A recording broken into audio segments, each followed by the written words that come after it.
So the fight over education funding did not actually end with the passage of an on-time budget last month. Au contraire. In the aftermath of the $1.2 billion spending cut agreed on by the governor and the legislature, schools struggled to put together their own budgets. They relied on a combination of layoffs, reserve funds, and tax hikes, mostly to fill the gap.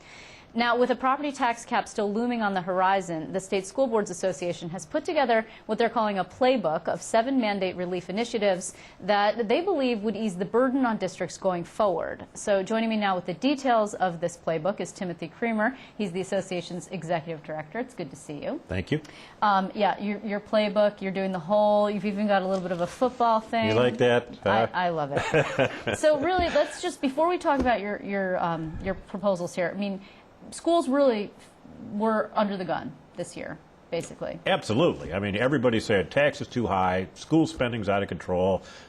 To talk about a property tax cap, we hear it. We can't avoid it. But what we do know is that we have some costs that we have to attend to that are out of control because the state requires us to do things a certain way and to spend unnecessarily on things that are not good for kids, that cost jobs, and cost taxpayers money too. So on average, the tax levy went up on average across the state 3.4%.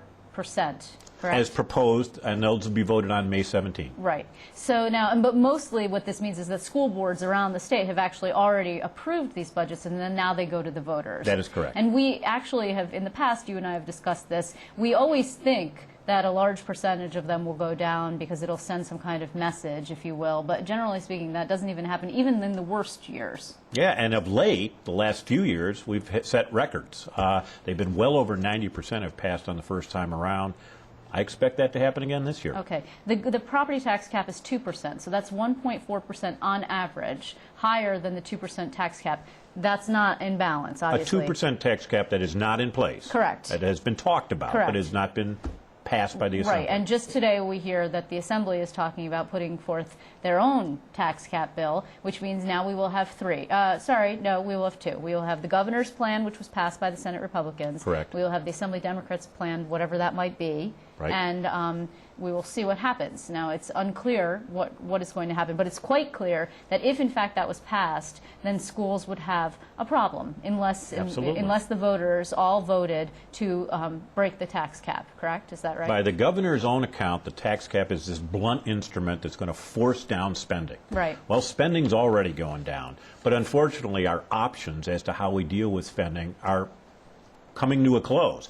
We are negotiating at the table and trying to get as many concessions as we can.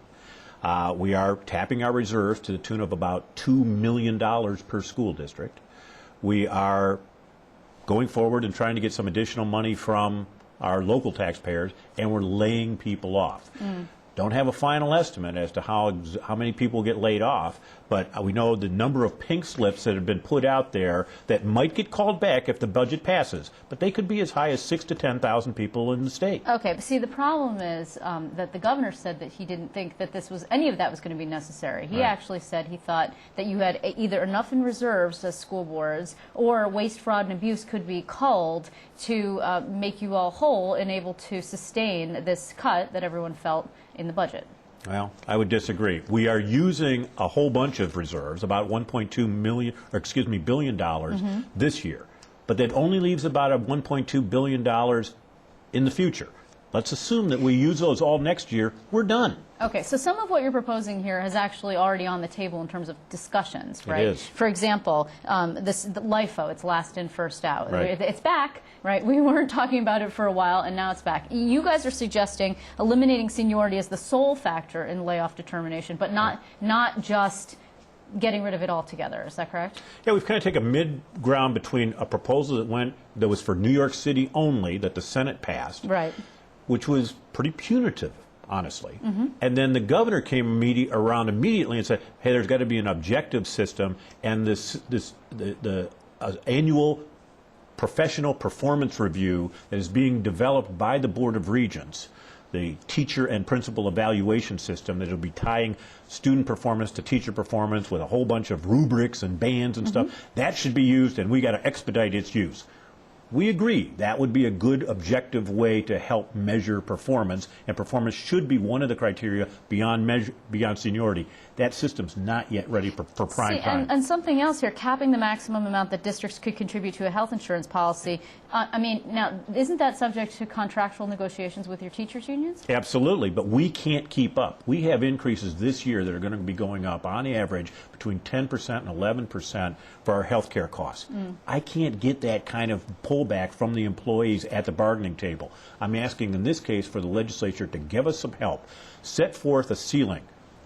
As an employer, we will contribute 85% of the cost of health care for individuals, 75% for family coverage. Anything beyond that, the employee pays for.